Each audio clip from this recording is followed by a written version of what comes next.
The chapel doors stood open like a wound. Jada Coleman sat alone in the center aisle, her white dress pooling around her wheelchair, her hands trembling as she held the bouquet of peonies and roses she'd arranged herself just hours ago. The guests had already arrived. She could hear their whispered confusion in the lobby, but there would be no groom. Marcus had sent a text message. A text message. "I can't do this, I'm sorry. You deserve someone who can handle your situation." Her situation. As if she were a problem to be solved rather than a woman to be loved. The side door opened.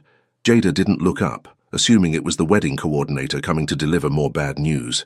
Instead, footsteps approached. Confident, measured, expensive shoes against marble. A voice, deep and accented, spoke words that would change everything. A woman who can create such beauty should never cry alone. She looked up into the darkest eyes she'd ever seen, belonging to a man in a perfectly tailored black suit. "I have a proposition for you." 3 hours earlier, Jada had been happy. Nervous, yes, but happy. She'd wheeled herself through the hotel's bridal suite, checking every detail of her appearance one final time. The dress had required alterations. Sitting changed everything about how fabric fell, but the seamstress had been patient, and the result was perfect. Ivory silk, lace sleeves, a bodice that made her feel beautiful despite everything that had happened over the past 2 years. Her phone buzzed. Marcus, finally. He'd been acting strange all week, distant in ways that made her stomach tight with worry, but she'd told herself it was just pre-wedding jitters. Everyone got nervous, the message loaded. She read it once, twice, 3 times, as if the words might rearrange themselves into something that didn't shatter her heart into pieces. "Jada, I can't go through with this. I thought I could handle it, but I can't. You're going to need so much care, and I'm not ready for that responsibility. You deserve someone stronger than me. I'm sorry." The phone slipped from her fingers. The room tilted. Somewhere distant, she heard herself make a sound, not quite a scream, not quite a sob, something raw and animal that came from a place deeper than words. Her best friend Tasha found her 20 minutes later, mascara running, the phone still on the floor displaying that devastating message. "Oh, baby. Oh, no. What happened?" Jada couldn't speak. She just pointed at the phone. Tasha read it, and her expression transformed from concern to pure fury. "That sorry excuse for a man, that absolute coward. I'm going to find him and—" "Don't." Jada's voice came out hollow. "The guests are here. What do I tell them? We'll cancel. We'll send everyone home. You don't have to face them." But Jada shook her head. The venue was paid for, non-refundable. The flowers, her flowers, arrangements she'd stayed up late creating because floristry was the one thing that still made her feel capable, were already in place. The caterers were preparing food. Musicians were setting up, and she was so tired of being pitied. "I need to go down there," she said. "I need to tell them myself." That was how she ended up in the chapel, alone gathering courage she didn't feel. The space was beautiful. She'd chosen every detail. White peonies and blush roses cascaded from every surface. Candles flickered in glass holders. Soft music played from hidden speakers. It should have been the happiest day of her life. Instead, it felt like a funeral. The side door opened. Jada assumed it was the wedding coordinator, probably coming to ask what she wanted to do about the ceremony timing. She didn't look up, couldn't bear to see more pity in someone's eyes. But the footsteps that approached weren't the coordinator's quick, anxious pace. These were measured, confident, the kind of walk that suggested the person had never doubted themselves in their entire life. A woman who can create such beauty should never cry alone. The voice was male, deep, with an accent that wrapped around the English words like silk. Korean, she thought distantly. There was a significant Korean community in Atlanta, including a Koreatown district where some of the city's best restaurants resided. Jada looked up and forgot how to breathe. The man standing before her was striking in a way that had nothing to do with conventional handsomeness and everything to do with presence. He was tall, perhaps 6 feet, with jet-black hair styled with precise attention. His suit was clearly custom, the kind of tailoring that cost more than Jada made in 6 months at the flower shop, but it was his eyes that held her, dark, intense, and looking at her with an expression she couldn't quite read. "I'm sorry," she managed. "The wedding is... there's been a change." "I know." He moved closer, and she caught the scent of expensive cologne and something else, something that made her instincts whisper danger, even as her heart rate increased. "Your groom is a fool." The blunt statement delivered in that accented voice startled a laugh out of her. It came out half sob. "You don't even know me. I know you arranged these flowers yourself. The style is consistent throughout the venue, but each arrangement has small personal touches, different from standard hotel offerings. He gestured to the bouquet in her lap. I know you chose peonies because they symbolize honor and prosperity in Korean culture. I know you've been sitting here for 20 minutes trying to decide whether to face your guests or disappear. And I know, his eyes held hers, that you are stronger than anyone who would abandon you. Jada's throat tightened. How do you know about the peonies? I own this hotel. The words hung in the air between them. Jada's mind raced. The Grand Lotus was one of Atlanta's most prestigious venues. She'd booked it a year ago, stretching her budget to the breaking point because she wanted one perfect day. The owner would be wealthy, powerful. I should cancel everything, she said. I'll talk to your events manager about refunds. No refunds necessary. He pulled a chair from the first row and sat, bringing himself to her eye level. The gesture felt deliberate, thoughtful. I have a different suggestion. Marry me instead. For a moment, Jada thought she'd misheard. Excuse me? Your guests are here, the ceremony is prepared. You've clearly invested significant time and resources into this day. His expression remained serious, unreadable. I'm offering to fulfill the role your former fiancé abandoned. That's insane, I don't even know your name. Shin Woo-jin. He extended his hand. And you're Jada Coleman, 28, owner of Bloom and Grace Floristry in Westside. You lost your parents 2 years ago in a car accident that left you paralyzed. You've been engaged to Marcus Webb for 18 months. He proposed 3 months after your accident, which initially seemed noble, but now appears to have been guilt or obligation rather than love. Jada's blood ran cold. How do you know all that? I make it my business to know about events held in my properties. Background checks are standard. His gaze remained steady. What I don't understand is why a man would promise forever to a woman like you and then lack the courage to follow through. A woman like me. Jada's voice hardened. You mean a cripple? I mean a woman with strength enough to build a business after tragedy, intelligence to create beauty from nothing, pride enough to face public humiliation rather than hide. He leaned forward slightly. Your wheelchair is the least interesting thing about you. The words hit Jada like a physical blow, not because they were cruel, but because they were the first time since the accident that anyone had seen her as something other than her disability. Why would you do this? She whispered. Marry a complete stranger? Woo-jin was quiet for a moment. When he spoke, something shifted in his expression, something almost vulnerable beneath the controlled exterior. Because I understand what it means to be judged by circumstances beyond your control. Because no one should be discarded like trash. And because, he glanced at the flowers, the candles, the perfect details, you deserve better than this ending. This is crazy, perhaps, but consider your alternative. Face your guests and admit you were abandoned, or walk out with a husband and let the world see that you are valuable enough to be chosen, even by a stranger. Jada's mind spun. It was insane, marrying a man she'd met 5 minutes ago. But the thought of wheeling back down that aisle alone, of seeing pity in every eye, of Marcus's rejection defining this day forever. What do you get out of this? She asked. Woo-jin's smile was slight, enigmatic. Let's call it an investment in beautiful things that others fail to appreciate. Before Jada could respond, the chapel door opened again. Tasha burst in, then stopped short at the sight of Woo-jin. Jada, honey, we need to... Who is this? My groom, Jada heard herself say. The words felt surreal leaving her mouth. Tasha, this is Shin Woo-jin. We're getting married. Tasha's expression cycled through confusion, shock, and deep suspicion in rapid succession. Girl, what are you talking about? 10 minutes ago you were crying about Marcus. Marcus made his choice. Jada straightened in her wheelchair, feeling something like defiance replacing despair. I'm making mine. You can't marry a complete stranger. Watch me. Woo-jin stood, and Jada noticed for the first time how he seemed to command space simply by existing in it. I'll give you both a moment to discuss. He looked at Jada. I'll be in the hall. If you decide to proceed, I'll arrange for the officiant. If not, he inclined his head slightly. I wish you well regardless of your choice.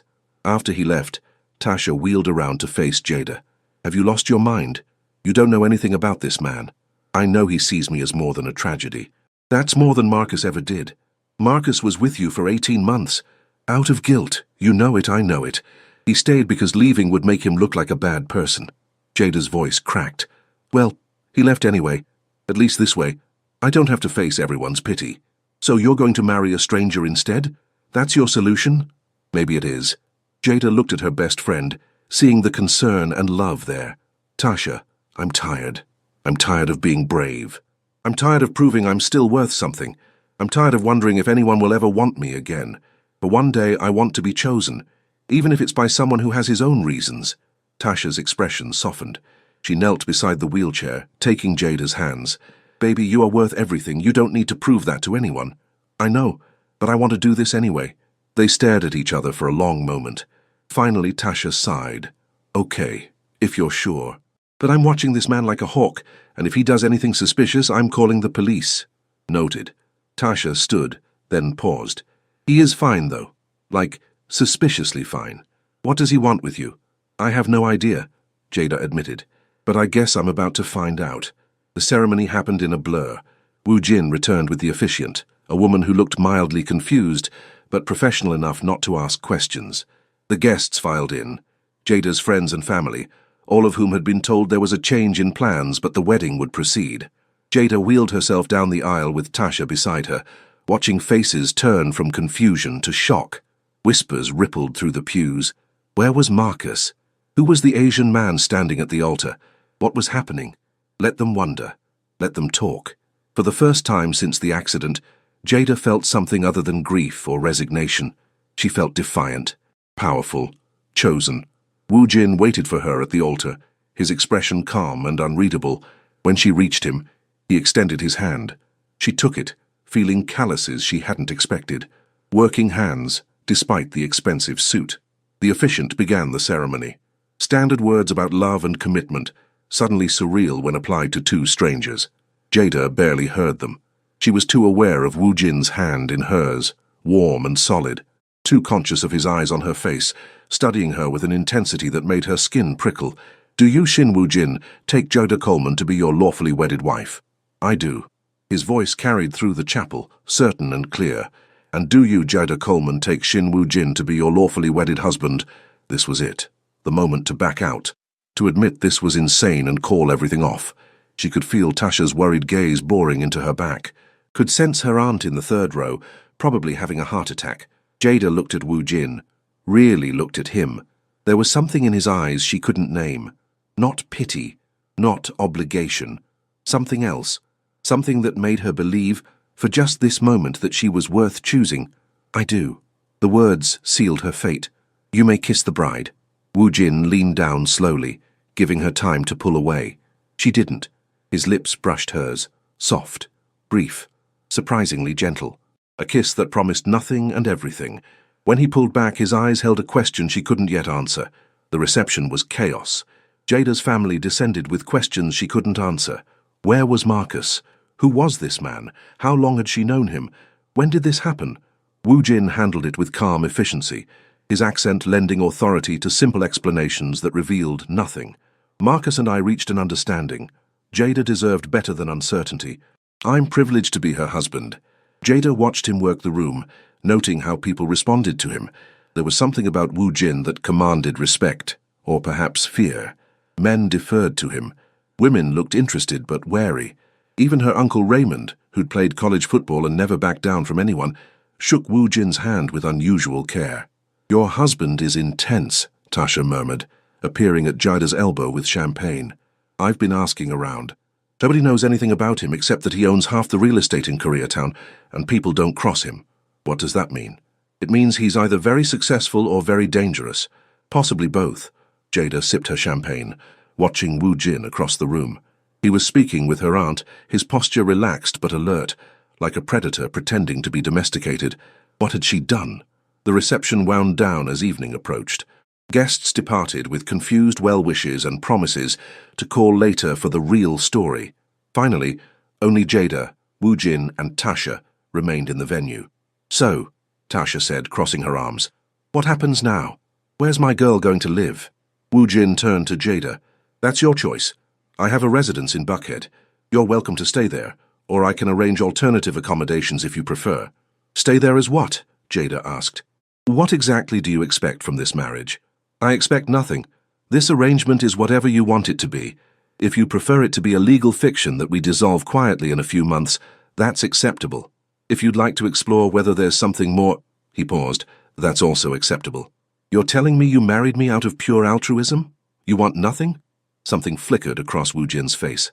I want you to not regret today. Beyond that, I'm flexible. Tasha snorted. Nobody's that flexible. What's your angle? My angle, Wu Jin said quietly, his eyes on Jada, is that I've spent too many years surrounded by people who value only power and money. I saw a woman creating beauty in the face of cruelty, and I wanted to be part of something that wasn't ugly, that's all. The words hung in the air. Jada wanted to believe them, but she was also practical enough to know that men like Wu Jin, wealthy, powerful men, didn't do things without reasons. I'll stay at your place, she said finally, for tonight at least, until I figure out what comes next. Tasha looked like she wanted to argue, but Jada cut her off with a look. I'll be fine. Call me tomorrow. After Tasha left, reluctantly, with multiple threats aimed at Wu Jin about what would happen if Jada wasn't perfectly safe, Jada found herself alone with her new husband. My car is in the garage, Wu Jin said. Whenever you're ready. The drive to Buckhead was quiet. Wu Jin's car was exactly what she'd expected. A sleek black sedan that probably cost more than her entire flower shop. He drove with the same controlled precision he seemed to apply to everything. Can I ask you something? Jada said finally, breaking the silence. Of course. Why did you really do this? And please don't give me the altruism line again. Wu Jin was quiet for a moment, navigating through traffic. When he spoke, his voice was careful. My mother was in a wheelchair for the last 5 years of her life. Stroke. She went from being one of the strongest people I knew to being treated like she was invisible. Like her disability erased everything else about her. He glanced at Jada. When I saw you in that chapel, I saw her. The same look in your eyes, anger and hurt and determination not to break. I couldn't walk away from that.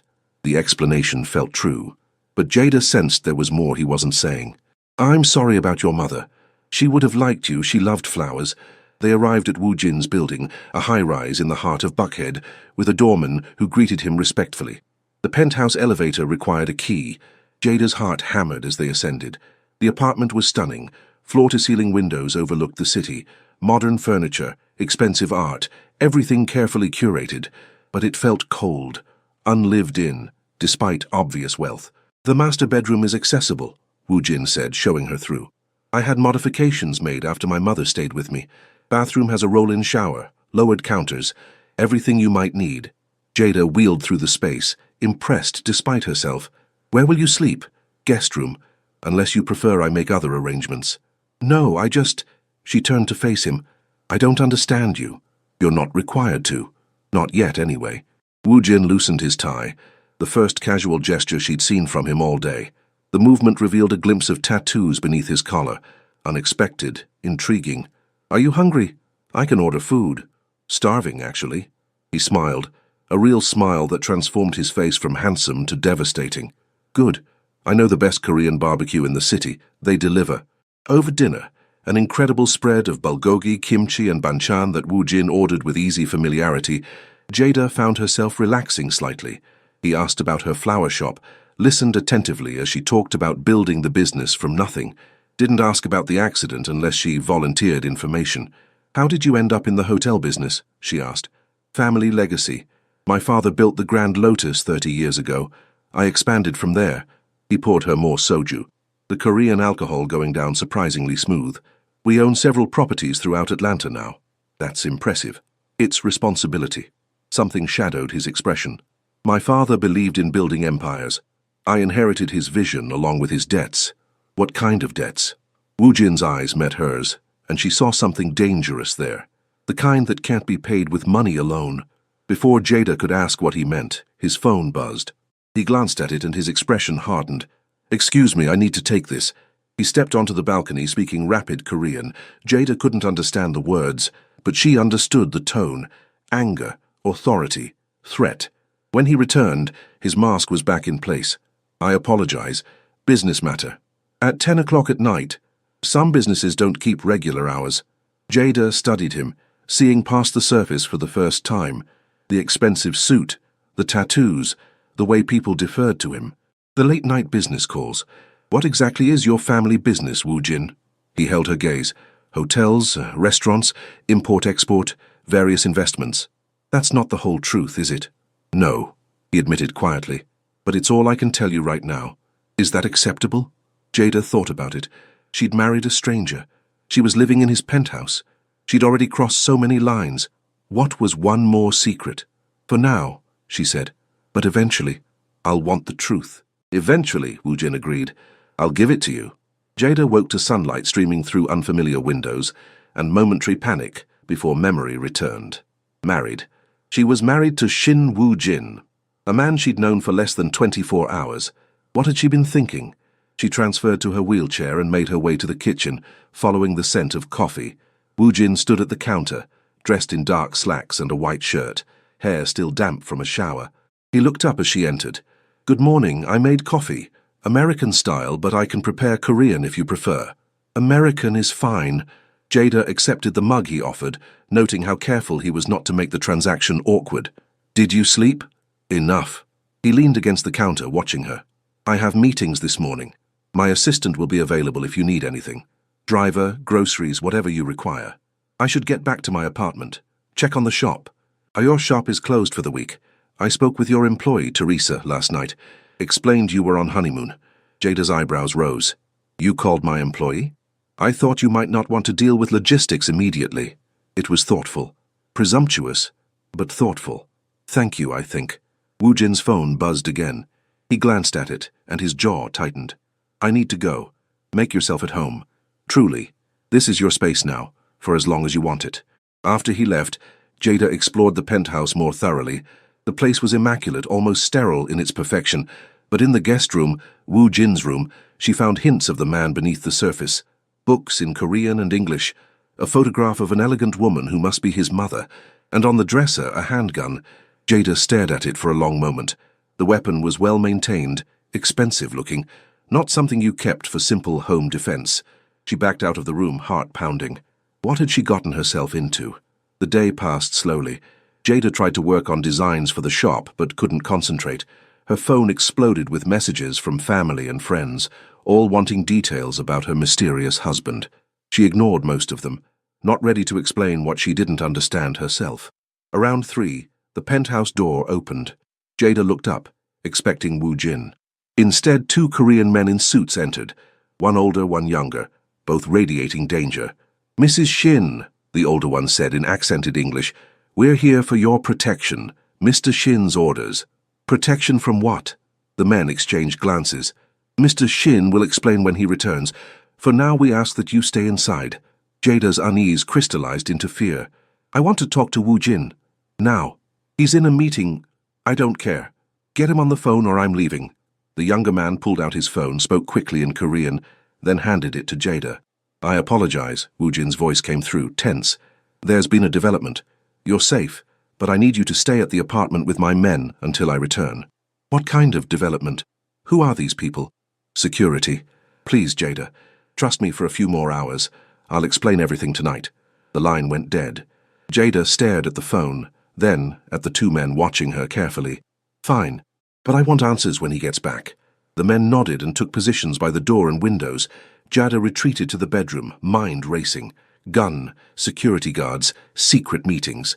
This wasn't just wealth. This was something else entirely. Wu Jin returned after dark, and Jada could see immediately that something had changed. Blood on his collar, a bruise forming on his jaw, his eyes harder than before. "What happened?" she demanded.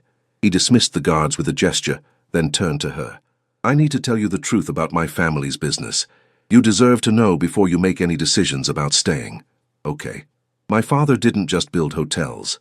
He built an organization. Criminal enterprise, Korean Mafia, if you want the American term. Protection, smuggling, various other operations. When he died 5 years ago, I inherited everything. The hotels, the restaurants, and the darker elements."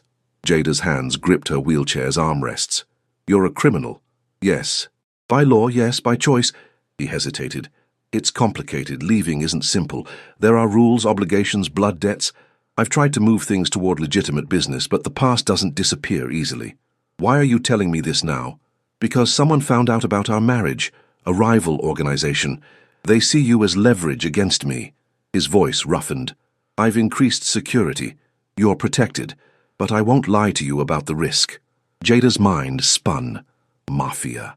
She'd married into the Korean Mafia. It was insane, impossible.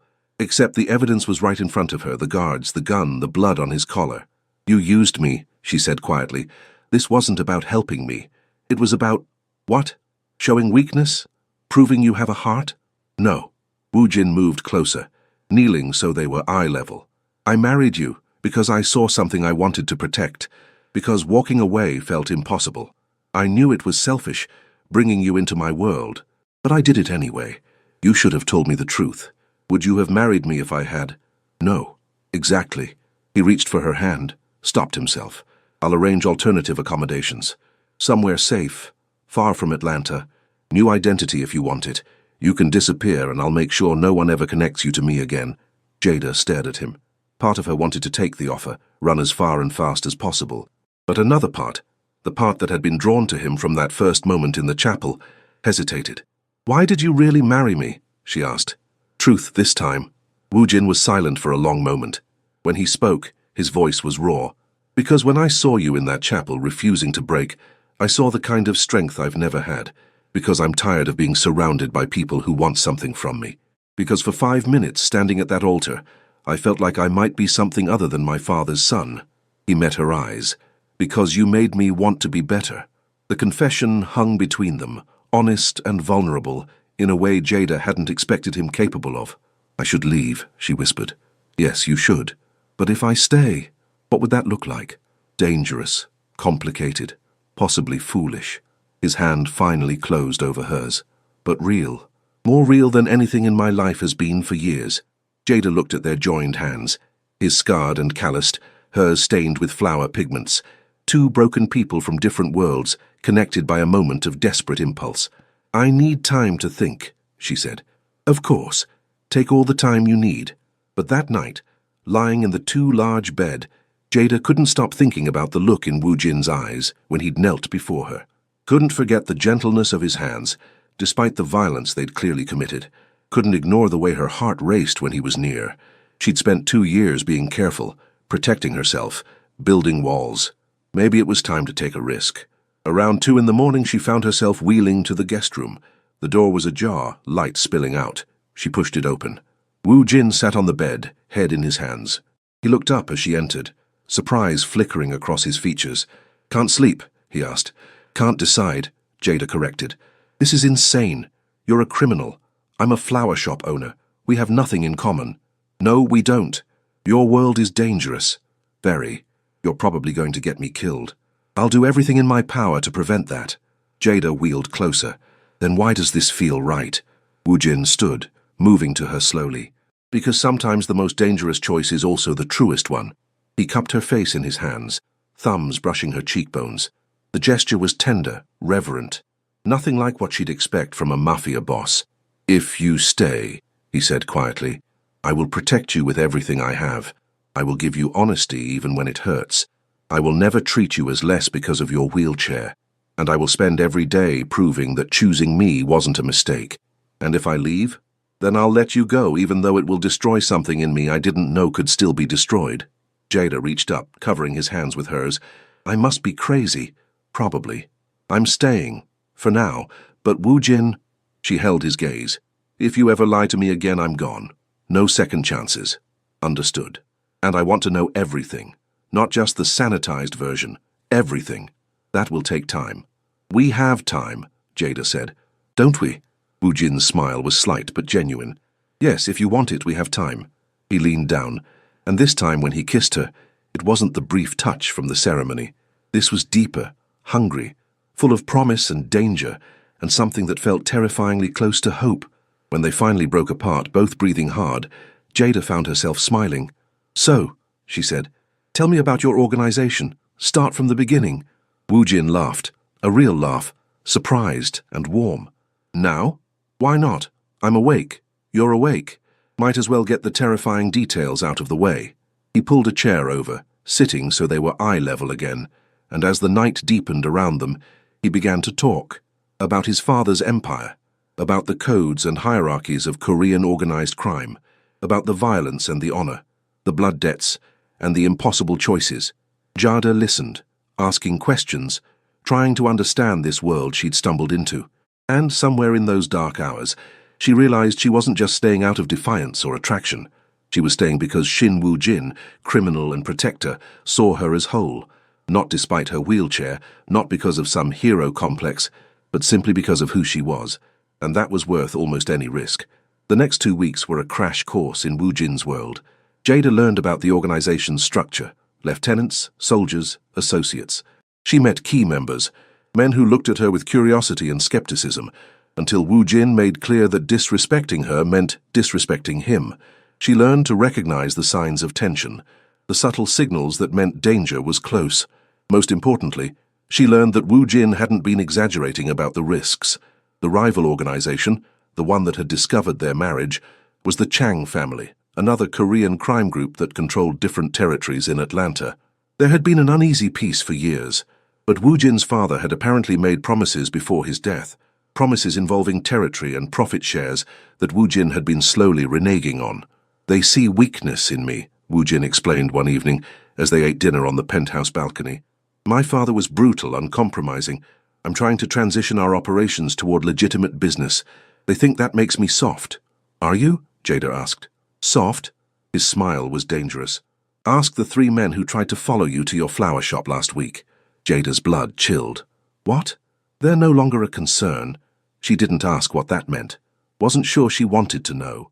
Despite the danger, or perhaps because of it, Jada found herself drawn deeper into Woo-jin's orbit.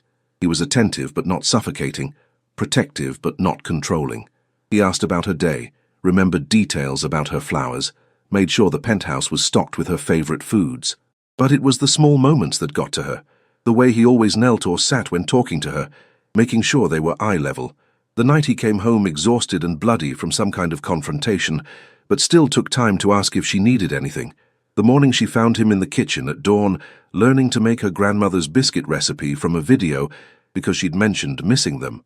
"You don't have to do this," she said, watching him struggle with the dough. "I want to. Your comfort matters to me." "Why?"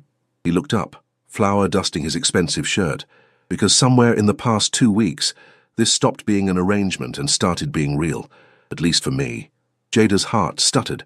She'd been trying not to examine her own feelings too closely, afraid of what she'd find, but Woo-jin's honesty demanded the same from her. "For me too," she admitted quietly. The kiss that followed was interrupted by his phone, always his phone, pulling him back into the dangerous world he couldn't escape. But the look in his eyes before he pulled away told Jada everything she needed to know. This was real. Terrifying and impossible, but real. The crisis came on a Thursday. Jada was at her flower shop. Despite Woo-jin's concerns, she'd insisted on returning to work with security nearby when Teresa, her employee, mentioned a delivery order. Big one. Corporate event at the Grand Lotus. They specifically requested you do the arrangements. Jada frowned. Who placed the order? Company called Chang Imports.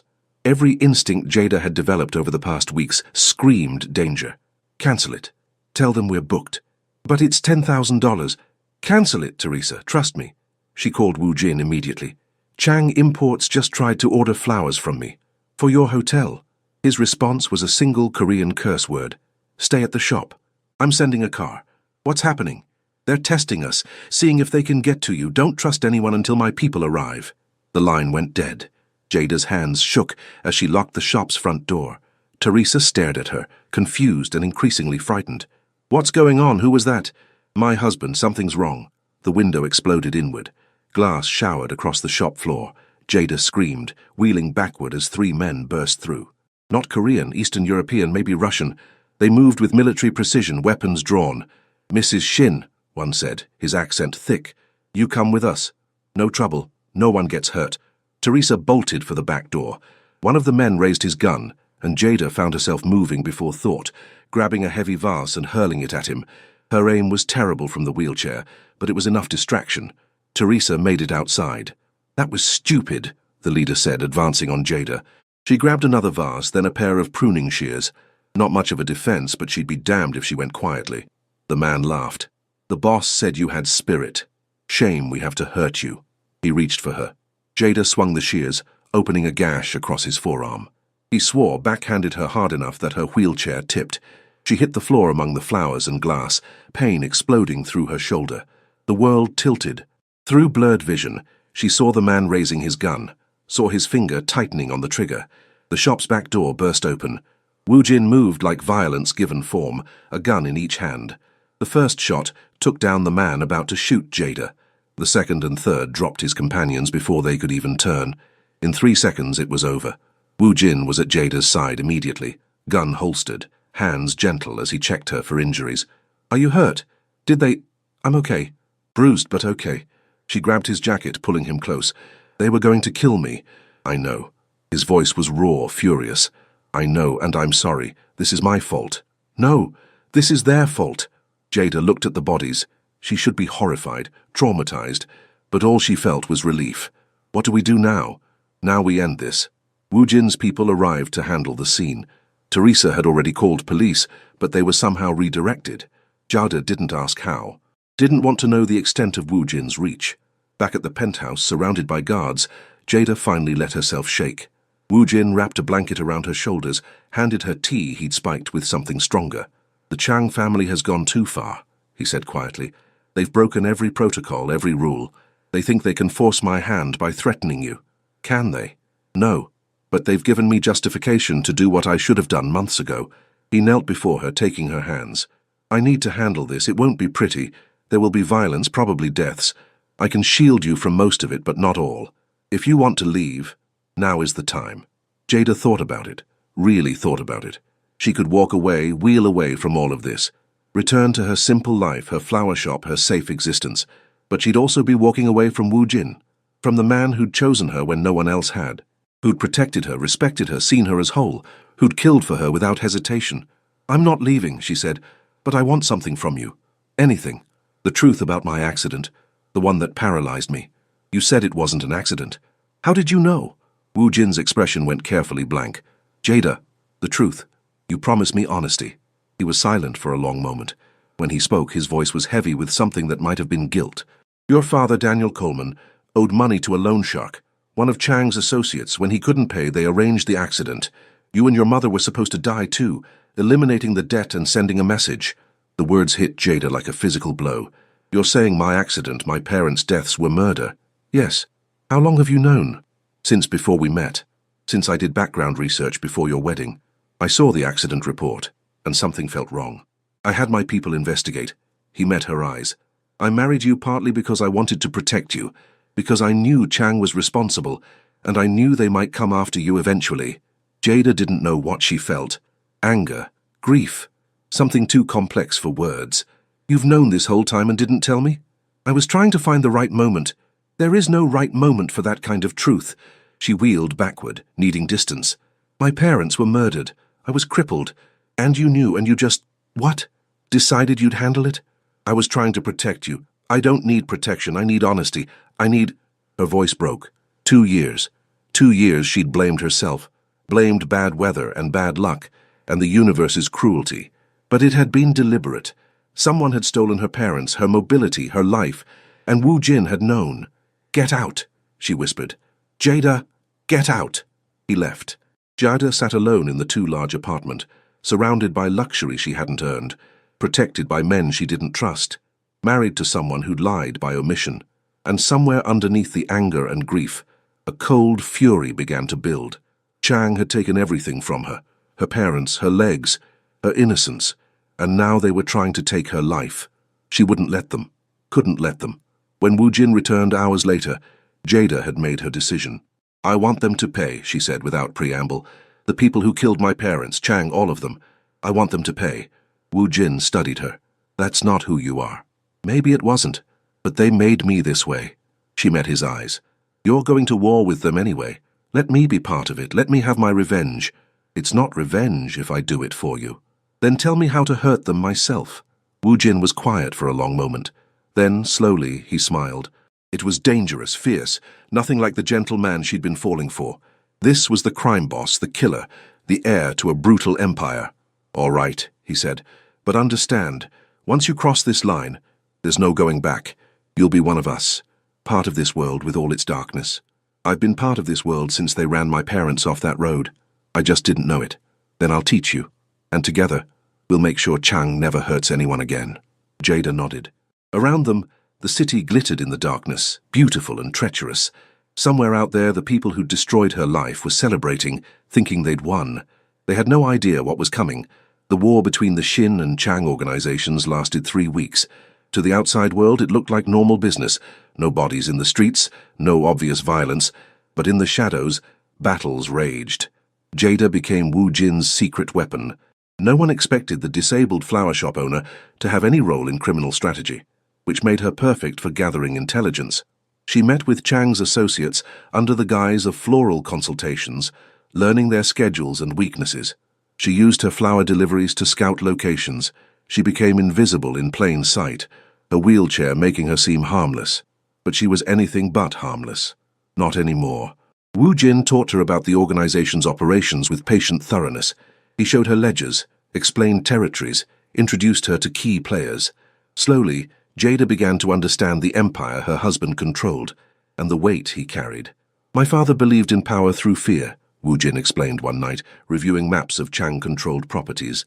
"I believe in power through loyalty. Fear works short-term, but loyalty lasts. Is that why your people follow you? Loyalty? Some. Others stay because leaving would mean death, but I'm trying to change that. Give them legitimate alternatives." He glanced at her. "It's slow work. Everything worthwhile is." They worked side by side, planning strategy, coordinating moves, and somewhere in those intense weeks, Jada's anger at Wu Jin's initial deception faded. She understood now why he'd waited to tell her, understood the impossible weight of his position. The turning point came when Jada discovered something crucial. Chang's money was being laundered through a chain of legitimate businesses, including a charity for disabled children. The irony was sickening. "They're using disabled kids as cover," she told Wu Jin, barely controlling her rage. "Taking donations meant for medical equipment and funneling it into their operations." Wu Jin's expression went cold. "That crosses every line, even for them. Can we expose them? Better, we can destroy them." The plan was complex, requiring coordination with law enforcement that Wu Jin had on his payroll and legitimate media contacts. They couldn't just attack Chang directly. That would spark a war neither side could win.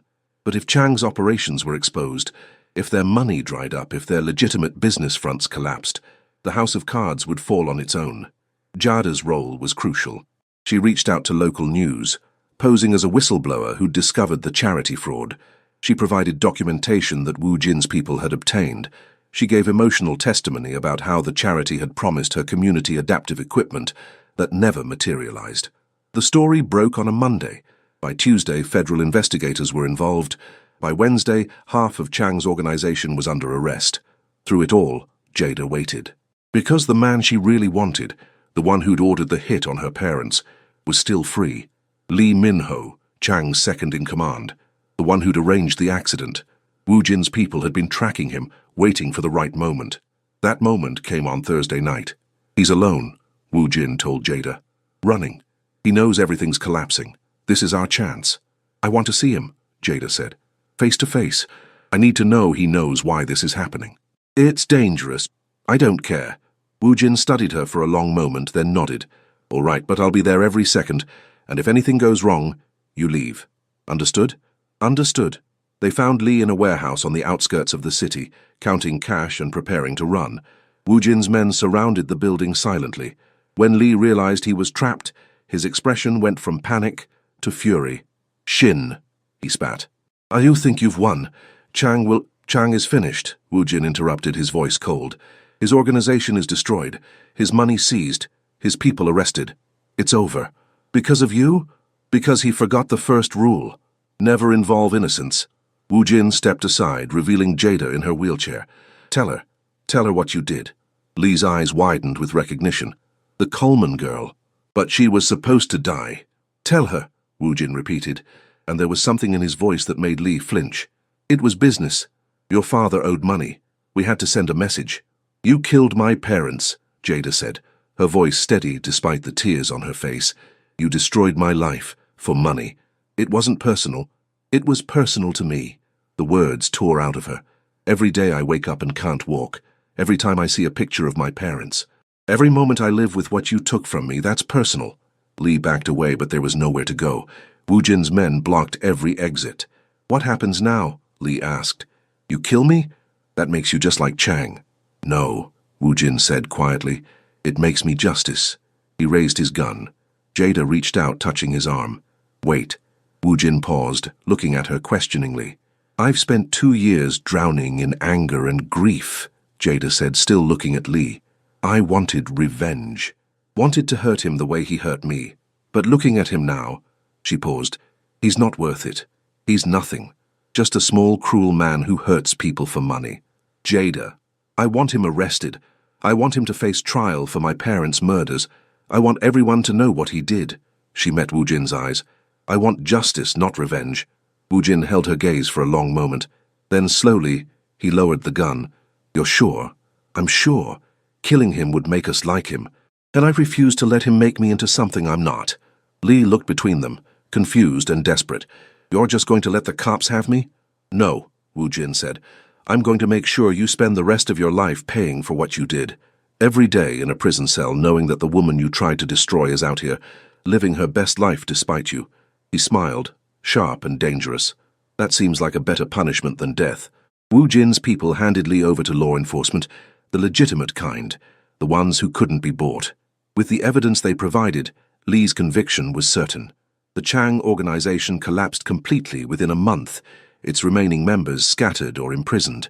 For the first time in years, Wu Jin could breathe freely. The threat that had hung over him since his father's death was gone. He'd won, not through his father's brutal methods, but through strategy and patience. And through Jada. Back at the penthouse in the quiet after the storm, Jada found Wu Jin on the balcony.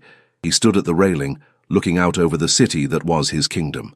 "Thank you," he said as she wheeled up beside him, "for stopping me, for reminding me that there's more than one kind of strength. Thank you for listening." He turned to face her, and in the city lights, she could see every emotion written on his face. "I love you, Jada Coleman. I think I have since that moment in the chapel when you looked at me with such defiance. You've made me better, made me believe I could be more than my father's legacy." Jada's breath caught. They hadn't said the words before, too caught up in survival and strategy. But she felt them now, undeniable and true. "I love you too, even though you're a criminal, and you lied to me, and you brought danger into my life." She reached for his hand. "You also chose me when no one else would. You saw me as whole. You gave me back my strength." Wu Jin knelt beside her wheelchair, taking both her hands. "Marry me again, but this time not out of desperation or obligation. Marry me because you want to build a life with me.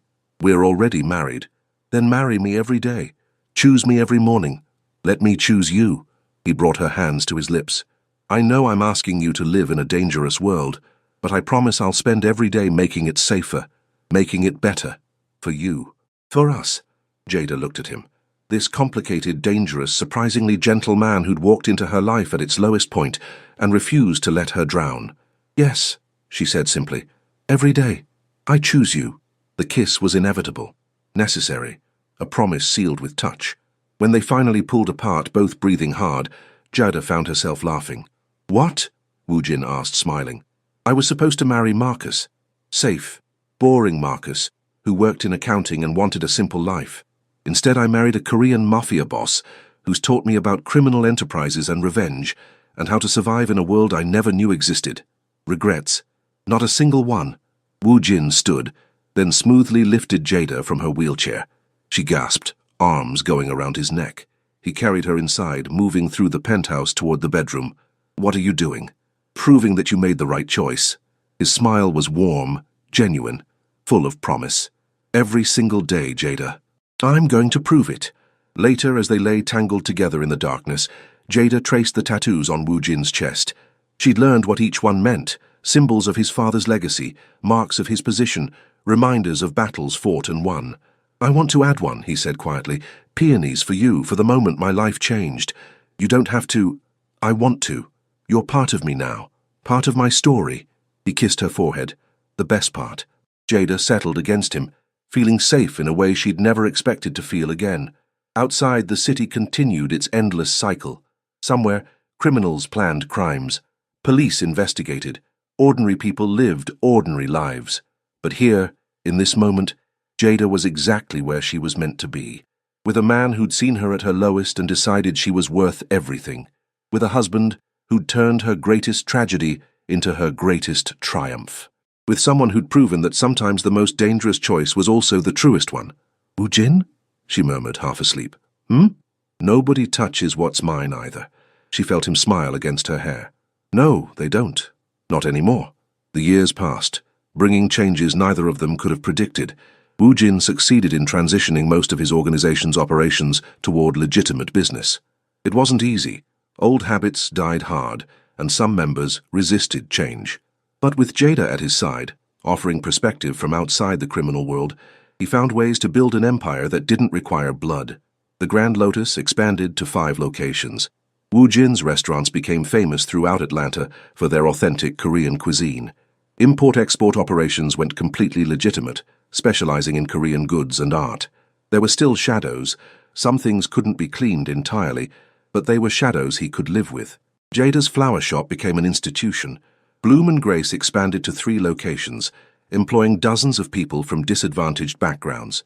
She specialized in creating opportunities for others who'd been written off, the disabled, the formerly incarcerated, anyone society deemed less than. Her arrangements graced weddings, corporate events, and every Shin property. But her favorite work remained the simple bouquets she created for their home. Peonies, always peonies, filling their penthouse with color and life. They never had biological children. Jada's injuries made that impossible, but they fostered teenagers who needed stability, kids from rough backgrounds, children of incarcerated parents, youths who reminded Wu Jin of himself before his father's death. They offered opportunities, education, a path out of darkness. Some of those kids went to college. Some worked in Wu Jin's businesses. One became a prosecutor, which Wu Jin found hilarious and oddly fitting. On their anniversary, the real anniversary, not the impulsive wedding but the day Jada decided to stay, they returned to the Grand Lotus Chapel. It looked different now, updated and modernized, but the bones were the same. Do you ever regret it? Wu Jin asked, holding her hand as they stood and sat, where they'd first made impossible promises. Which part? Marrying a stranger, joining the Mafia, learning about revenge? Any of it, all of it. Jada looked at him, this man who'd become her whole world. There were grey threads in his black hair now, lines around his eyes from years of smiling more than he'd ever expected to, tattoos that had expanded to include peonies, just as he'd promised. Not once, she said honestly. You gave me back my life. More than that, you gave me a life I never knew I could have.